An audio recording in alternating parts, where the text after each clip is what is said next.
और अगले आधे घंटे तक कमोडिटी मार्केट पर सबसे बड़ी कवरेज जारी है। आपके सवालों का सबसे बड़ा मंच तैयार है।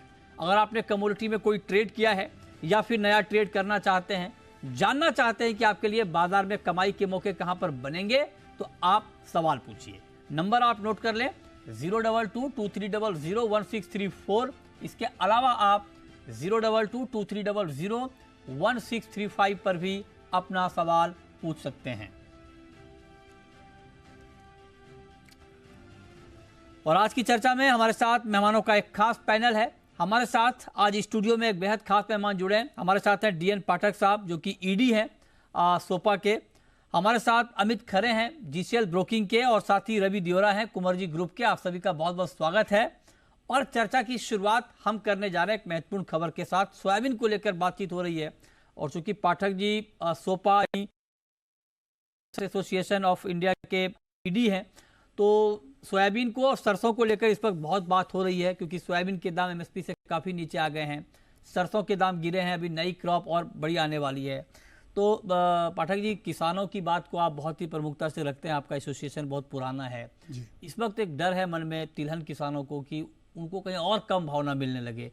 सोयाबीन के दाम ऑलरेडी एमएसपी से काफ़ी कम है, सरसों की नई क्रॉप, अच्छी क्रॉप आने वाली है, तो किसानों को बेहतर भाव मिले, उन्हें बहुत नुकसान ना हो, एमएसपी एटलीस्ट मिले, क्या होना चाहिए उसके?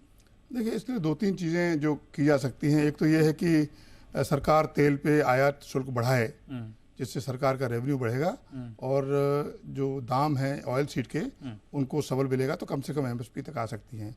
अब सरकार की अभी शायद ऐसी मजबूरियां हैं कि वो पॉलिटिकली शायद अभी दाम नहीं बढ़ाना चाहते, इन्फ्लेशन कंट्रोल रखना चाहते हैं। तो दूसरा तरीका ये है कि जितना दाम किसान को कम मिल रहा है एमएसपी से, उसका भावांतर जिसको बोलते हैं, अच्छा, वो दिया जाए। और वो अगर थोड़ी ड्यूटी बढ़ेगी और भावांतर देगी, तो सरकार का बहुत बड़ा खर्चा नहीं होगा, और किसान को जितना कम दाम मिल रहा है, तो एमएसपी और जो अभी दाम मिल रहा है उसके बीच का अगर भावांतर दिया जाए, तो इसको थोड़ा बल मिलेगा और किसान को थोड़ी राहत भी मिलेगी। क्योंकि डर वाकई बहुत बड़ा है। अभी तो भाव 200 रुपए कम है, आगे अर्जेंटीना ब्राजील की क्रॉप आने वाली है। अच्छा, ओहो, मस्टर्ड क्रॉप आने वाली है। अर्जेंटीना ब्राजील की बहुत बड़ी क्रॉप है। अच्छा, तो उससे दामों को और ज्यादा, मतलब टूटने की और ज्यादा उम्मीद लगती है। ओहो, इसलिए ये जरूरी है कि सरकार इस पे तुरंत कुछ ध्यान दे, ताकि कम से कम एमएसपी तक तो भाव लाए जाए। एक तो दो उपाय आपने बताया, एक तो ड्यूटी और एक भावांतर जी। तीसरा आपने अपने लेटर में लिखा है कि अगर इंसेंटिव भी दे दे तो भी एक तीसरा तरीका होगा कि जिसके जरिए, मतलब अगर मील एक्सपोर्ट पे इंसेंटिव कुछ मिल जाता है तो इससे भी राहत मिलेगी। देखिए, हमने शुरू में 18 लाख टन मील एक्सपोर्ट की बात की थी इस मार्केटिंग ईयर के शुरू में।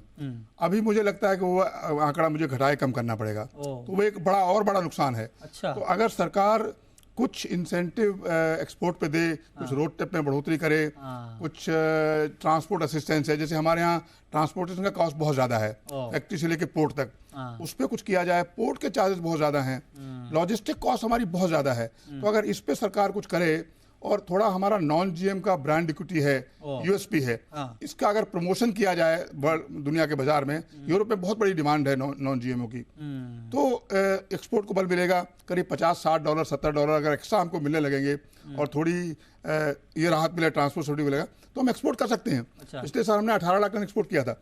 इस साल का मेरा आंकड़ा 18 था, मुझे कम करना पड़ा है। अच्छा, तो अगर हम 18-20 लाख टन एक्सपोर्ट कर पाएंगे, तो डेफिनेटली भावों को बल मिलेगा। एक बड़ी मार्केट ईरान में है। अच्छा, वाह। अगर ईरान के साथ सरकार कुछ ऐसा समझौता करे कि हम उनको रुपया दे के काम कर सकें, अच्छा, तो ईरान का बहुत बड़ा मार्केट है। उनको हमारा सोयाबीन मिल चाहिए, अभी कुछ मिल जा भी रहा है ईरान में, लेकिन वो एक बहुत बड़ी मार्केट है, वो 20-30 लाख टन ले सकते हैं। अच्छा, बांग्लादेश में बड़ी मार्केट है। अच्छा, नेपाल में मार्केट है। बांग्लादेश में एक्सपोर्ट इसलिए नहीं हो पाता है कि वहाँ के लिए रेक नहीं मिलता है। अच्छा, रेलवे रेक। तो मतलब ऐसे उपाय हैं जो किए जाएं तो एक्सपोर्ट को बल मिल सकता है। ये देखिए, ये कितनी प्रैक्टिकल बात है। ये बातें आपको आमतौर पर मतलब सुनने को मिलती नहीं होगी, और इसलिए पाठक जी को हमने कहा इंदौर से जो बात करते हैं उससे काम नहीं चल रहा, आप मुंबई आइए, स्टूडियो आए। अब इन्होंने दो मार्केट बताए। देखिए, ईरान और बांग्लादेश वाली बात बहुत महत्वपूर्ण है।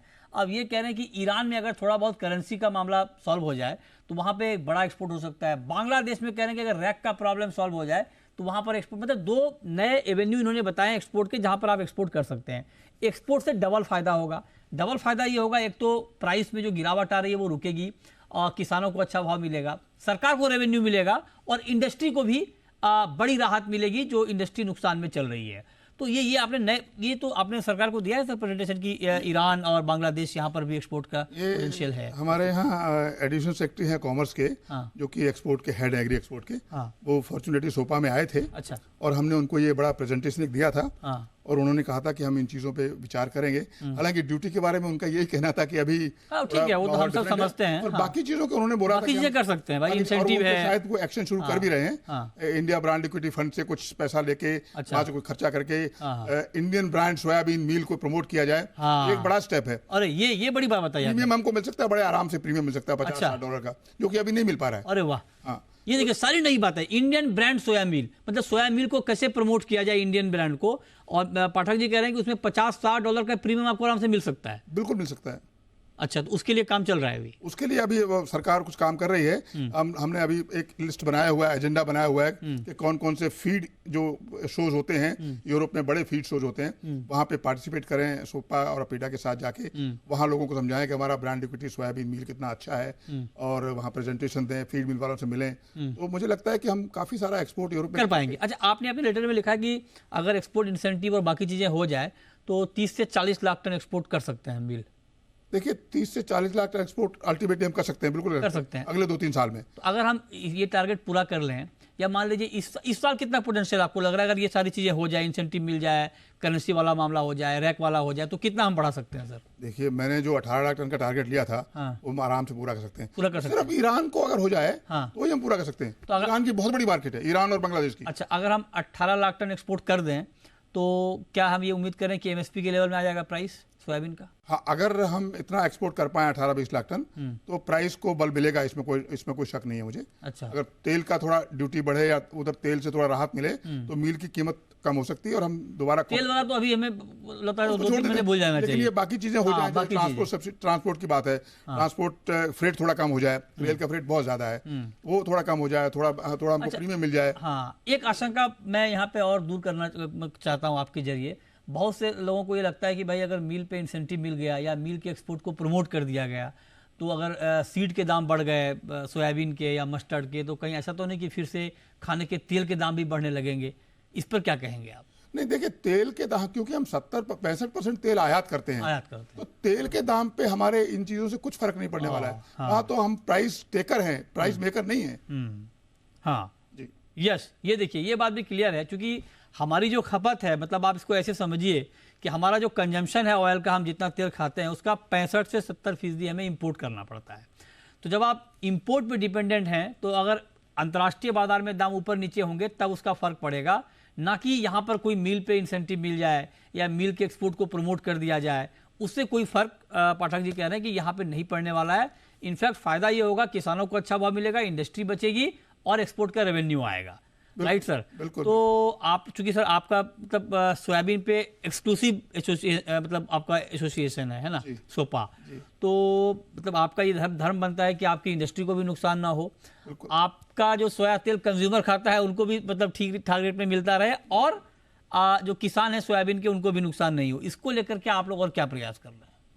देखिए मैंने जो कुछ स्टेप बताए, वो एक तो वो यही है ही, बिल्कुल ये स्टेप। अच्छा, जो एक बड़ा लॉन्ग टर्म स्टेप की जिसकी मैं बात हमेशा करता हूँ कि हमारी सबसे बड़ी समस्या सोयाबीन की प्रोडक्टिविटी है, जो कि 1000-1100 किलो है। जब तक ये नहीं बढ़ेगी तब तक इस तरह की समस्याएं हमको आती रहेंगी। आप देखिए अर्जेंटीना की प्रोडक्टिविटी 3 टन है, यूएसए की 2800 किलो है। तो इतने इस विसंगति के चलते हुए हमारा मील हमेशा ही आउट प्राइस रहेगा। अच्छा। तो हमको प्रोडक्टिविटी बढ़ाने के लिए करना चाहिए, जैसे national mission on oil seed है, अब उसको 2019 में उसका पहला ड्राफ्ट बना था। हम लोग अपने पिछले 2 साल से उम्मीद कर रहे हैं कि वो अभी अनाउंस होगा और उस मिशन में पैसा कुछ आएगा ताकि कुछ काम हो सके। और प्रोडक्टिविटी बढ़ाना कोई इतना मुश्किल काम नहीं है। मतलब हमारे पास सीड है, हमारा सीड अच्छा है, जिसको हम FLD में देखते हैं, फ्रंट लाइन डेमोन्स्ट्रेशन में, 2 टन की प्रोडक्टिविटी आती है। तो खेत में क्यों नहीं हो पाता है, प्रोडक्टिविटी एवरेज क्यों कम है? तो उसका एक बड़ा कारण है सीड। अच्छे सीड से करीब 20 से 25% उत्पादन तुरंत बढ़ सकता है। अच्छा, सीड रिप्लेसमेंट रेशो हमारे यहाँ जो कमी है, मैं अभी वर्कआउट कर रहा था, वो 58 से 60% है। अच्छा, अगर उसको ठीक किया जाए तो 20-25% उत्पादकता बढ़ जाएगी। जो प्रैक्टिसेज हैं, पैकेज ऑफ प्रैक्टिसेज, अब लेबोरेटरी में साइंटिस्ट ने पैकेज ऑफ प्रैक्टिस बना दिया, लेकिन वो किसान तक पहुंचाना और उसको फैसिलिटेट करना, ताकि वो ये सब कर सके, उससे प्रोडक्टिविटी बढ़ सकती है। अच्छा, मुझे लगता है 3 से 5 साल में ये प्रोडक्टिविटी 1.5 गुनी तो हो ही सकती है। और बजट में ये कहा भी गया है कि भाई तिलहन का उत्पादन बढ़ाना है, बिल्कुल, इंपोर्ट पर डिपेंडेंसी कम करनी है, बिल्कुल। तो ये सब हो जाएगा अगर ये इसको एक काम मिशन मोड में काम किया जाए। हाँ। और इंडस्ट्री के साथ लेके काम करना चाहिए, प्राइवेट पब्लिक पार्टनरशिप में। एक जो बड़ा एक अजीब तरह की जो बात दिखती है कि सरकार के दिमाग में या कहीं ब्यूरोक्रेट के दिमाग में डर रहता है कि सरकार का पैसा है तो प्राइवेट सेक्टर के थ्रू खर्च नहीं करना हमको। आप अपने कंट्रोल में खर्च करिए, लेकिन प्राइवेट सेक्टर को साथ में तो लगाइए। जैसे सीड की बात मैं करूं, अब सीड में जो सरकारी संस्था है उनको सीड पे सब्सिडी मिलती है, तो वो सीड सस्ता बेचता है। जो प्राइवेट संस्था है वो फिर उसके मुकाबले सीड बेच नहीं पाती है, तो वो उसमें आना नहीं चाहती। तो मतलब बहुत सारी विसंगतियां हैं। और सोयाबीन में सीड की सबसे बड़ी प्रॉब्लम है, एक तो सीड बहुत सारा चाहिए होता है, सोयाबीन में बहुत सीड चाहिए होता है। दूसरा वो क्रैक बहुत जल्दी होता है, 70% जर्मिनेशन है। तो सीड का अगर हम एक काम कर लें, सिर्फ सीड का, तो मुझे लगता है एकदम फर्क आएगा। हमारी मतलब ईल्ड भी बढ़ जाएगी और प्रोडक्शन भी बढ़ जाएगा। बिल्कुल बढ़ जाएगी। अच्छा, अब एक आखिरी सवाल आपसे जो मैं बार बार आपसे हर इंटरव्यू में पूछता हूँ, वायदा शुरू करवा दीजिए सर, बड़े लोग डिमांड कर रहे हैं सोयाबीन। मृत्युंजय जी, वायदा शुरू करवा दीजिए, आपकी बात बिल्कुल सही है। हमारा अभी स्टैंड ये है और हमेशा रहा है कि वायदा जरूरी है, प्राइस डिस्कवरी होती है, रिस्क मैनेजमेंट होता है। लेकिन पिछले सालों का जो तजुर्बा था वो ये था कि रिस्क मैनेजमेंट नहीं हो रहा था और प्राइस डिस्कवरी तो बिल्कुल भी नहीं हो रही थी। 6% ऊपर, 7% नीचे, 5% ऊपर एक दिन में। तो वो जो विसंगतियां तो अभी भी कई कमोडिटीज में हो रही है, जीरे में, टर्मरिक में, ग्वार में भी कई बार हमने देखा। ये बात आपकी ठीक है। मुझे लगता है जो एक्सचेंजेस हैं उनको थोड़ा सीरियसली इस बात पे काम करना चाहिए और इंडस्ट्री के साथ डायलॉग करना चाहिए, बजाय अलग अलग साइलों में काम करने थे। इंडस्ट्री कहती है कि आपका ये ऊपर नीचे होता तो हम चलाएं कैसे। सरकार को लगता है या एक्सचेंज को लगता है कि हम तो सब सही कर रहे हैं, हमारा कुछ काम नहीं है, सीबी काम है। कहीं ना कहीं गड़बड़ तो है, तो वो दूर होनी चाहिए। लेकिन वायदा होना चाहिए, वायदा तेल में तुरंत होना चाहिए। अच्छा, और फिर उसका एक्सपीरियंस देखते हैं कैसा होता है। हाँ, ठीक बात है। मतलब आप भी चाहते हैं कि वायदा आए लेकिन ठीक तरीके से आए, तेल में तो तुरंत आना चाहिए। चलिए, तो ये आप सुन रहे थे सोपा के ईडी को डिटेल में कि भाई तिलहन किसानों को कैसे अच्छा भाव मिले, उसको लेकर क्या प्रयास होने चाहिए, किस तरह की इंसेंटिव मिलनी चाहिए, और ये जल्दबाजी में होना चाहिए। क्योंकि अब आप सोचिए कि नई क्रॉप तो आने वाली है मस्टर्ड की। बहुत सारे लोगों को डर है कि अगर मस्टर्ड की नई क्रॉप आने तक कोई डिसीजन नहीं हुआ तो दाम और गिर जाएंगे। तो ये एक डर का, तो ऐसे में अगर सरकार चाहती है कि किसानों को अच्छा भाव मिले, और सरकार चाह भी रही है, सरकार का ये पॉजिटिव एटीट्यूड है, तो निश्चित तौर पे ये डिमांड है। देखते हैं क्या होता है। रवि जी, अब आप जरा बताइए कि आज के लिए गोल्ड में किस तरह का ट्रेड लेना फायदे का सौदा होगा? क्या सोना आज के ताजा भाव पर खरीदना चाहिए?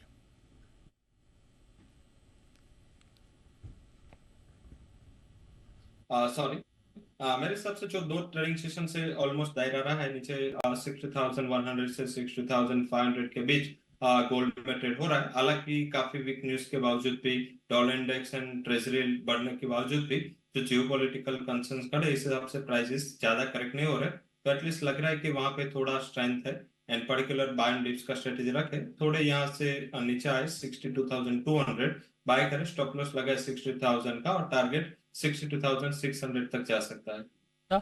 ठीक है, आप जरा बताइए खरे साहब, टेक्निकल चार्ट पर आपको गोल्ड का मार्केट कैसा लग रहा है? 62,330 ये गोल्ड का करंट मार्केट प्राइस है, बहुत ही रेंज में है मार्केट, एक्शन पूरा गायब है। क्या ट्रेड आप रिकमेंड करेंगे? बिल्कुल, फ्राइडे के जिस तरीके से डेटा आए थे पेरोल पे, वो काफी नेगेटिव थे, स्पेशली गोल्ड सिल्वर के लिए। तो मेरे को लगता है कि ये सेल ऑफ अभी दो तीन दिन और कंटिन्यू रह सकता है। 62,400 रुपए शाम के सेशन में अगर स्क्रीन पे भाव मिलता है तो एक ट्रेडर्स को फ्रेश दिवाली का ट्रेड में रिकमेंड करूंगा। 62,050 रुपए तक के इसके टारगेट है। नीचे में 62,000, ऊपर में 62,600 रुपए का स्टॉप। ओवरऑल 62,400 के आसपास इसमें दिवाली का ट्रेड करना। ओके, 62,400 के आसपास का ये व्यू आप दे रहे हैं आज के लिए। अब आते हैं चांदी पर। रवि जी, सिल्वर का मार्केट कैसा लग रहा है आपको? चांदी में कोई ट्रेड लेना चाहिए अभी या थोड़ा वेट करना चाहिए, क्या कहेंगे आप? वैसे थोड़ा रिस्की ट्रेडर है वो सेलिंग का व्यू ले सकते हैं। बेस मेटल लगातार टेपेड है, उसमें कुछ ज्यादा रिकवरी नहीं है एंड यहाँ भी चाइना फैक्टर काफी इंपॉर्टेंट है। चाइना का चांदी का सबसे बड़ा कंज्यूमर है, तो मुझे लग रहा है कि वहां पे सेलिंग का व्यू रहेगा। पर्टिकुलर 70,400 के करीब प्राइसेस को बेचे, स्टॉप लॉस लगाए 70,690 का, छोटा स्टॉप लॉस रखे, डाउन साइड 69,800 तक के लेवल की उम्मीद करनी चाहिए। ओके, ठीक है, तो ये राय आपकी हो गई चांदी पर। अब आते हैं क्रूड पे, और क्रूड में आप देखिए क्या हुआ। कच्चे तेल का मार्केट पहले बढ़ा, उसके बाद गिरा, अब मार्केट कहीं ना कहीं रेंज बनाता हुआ दिख रहा है, क्योंकि एक तो डॉलर स्ट्रांग हुआ, उसका इम्पैक्ट, डिमांड के मोर्चे पर चिंता बनी हुई है, डिमांड कोई खास यहाँ पर दिख नहीं रही है, इजराइल हमास के बीच युद्ध विराम की खबरें आई हैं, सीज फायर की खबरें आई हैं, तो ये सारे जो फंडामेंटल हैं वो क्रूड के लिए निगेटिव हैं, क्योंकि जो सप्लाई का कंसर्न था वो ईज आउट हो रहा है। अब सवाल ये है कि क्या ऐसे में कच्चा तेल और नीचे आएगा, या फिर जो ये खबरें आई हैं उसको मार्केट ने डिस्काउंट कर लिया। रवि जी, मेरे हिसाब से काफी तक मार्केट भी डिस्काउंट करके चल रहा है। जो ओपेक मीटिंग के फियर का प्रीमियम था कि पर्टिकुलर ओपेक में कुछ डिसीजन आएगा, वो शायद लग रहा है कि अभी आता हुआ नहीं दिखा है। इन पर अभी एक का न्यूज भी चल रही थी कि शायद मींस के सीज फायर के लिए गाजा पट्टी में इजराइल एग्री हो। अगर ये न्यूज आता है तो मेरे हिसाब से प्रॉफिट बुकिंग और बढ़ सकता है। अदरवाइज मेरे हिसाब से 6000 का बॉटम है। अगर ट्रेड लेना है ऑप्शन का इस्तेमाल करें। दोनों टाइप के न्यूज है।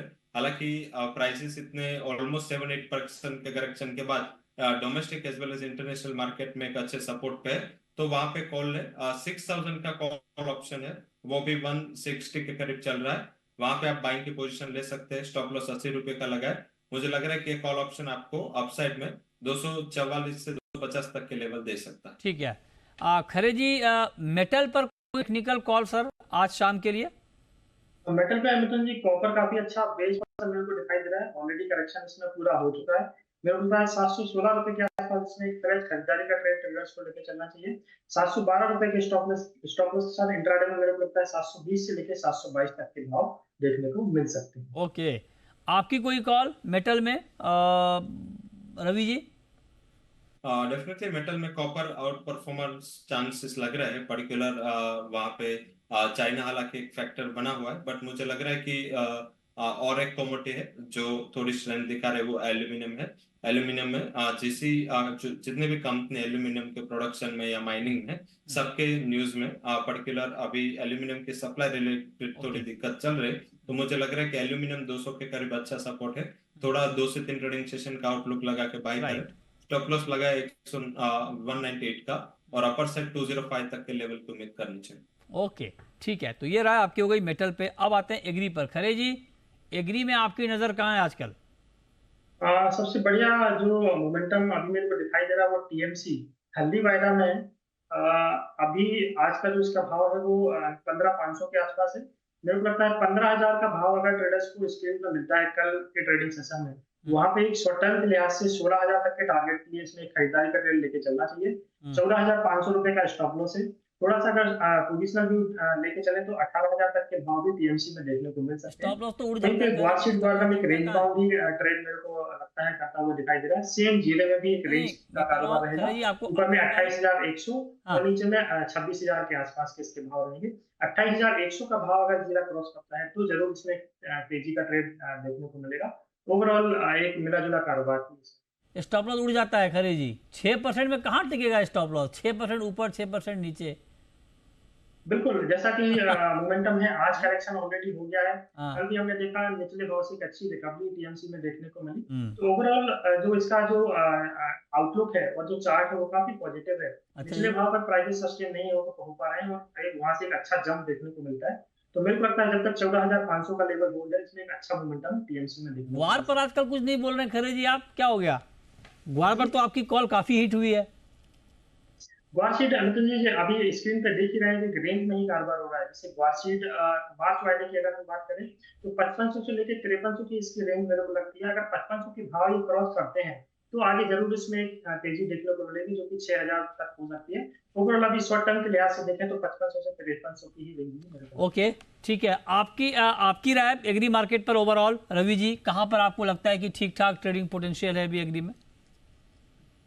एग्री मार्केट में थोड़ा अगले 10 से 15 ट्रेडिंग सेशन पर ध्यान रखें। चाइना जो नेक्स्ट वीक क्लोज हो रहा है, तो चाइना काफी एग्री कमोडिटीज में बड़ा बायर या बड़ा सप्लायर है, तो वहां पे थोड़ी ट्रेडिंग एक्टिविटी स्लो होगी, तो मोमेंटम भी थोड़ी स्लो हो सकती है। हालांकि मुझे लग रहा है कि गुआर सीड में लास्ट मोमेंटम में अच्छे बेस से रिवर्सल हुआ है और 5,350 के करीब प्राइस क्लोज हुए। कल ओपनिंग पे बाय करे with stop loss of 5,300, target 5420 5,420 तक के लेवल आपको गुआर सीट में आते दिख सकते हैं। वहीं सेकंड मेरा रिकमेंडेशन तान्या पे होगा। धनिया, क्योंकि इतनी ज्यादा वोलेटिलिटी आपको देखने को मिले, और सप्लाई का भी पहले कंसर्न था, ओके, काफी कम हुई थी, तो ठीक है, मुझे लग रहा है वहां पे फोकस राइट सर, 7,750 पे बाय करे धनिया, stop loss 7,650 and target okay, 8,000 है। ठीक है। चलिए, बहुत शुक्रिया रवि जी आपका और खरे जी आपका हमारे साथ जुड़ने के लिए, बताने के लिए कहां पर कमाई के मौके बनेंगे।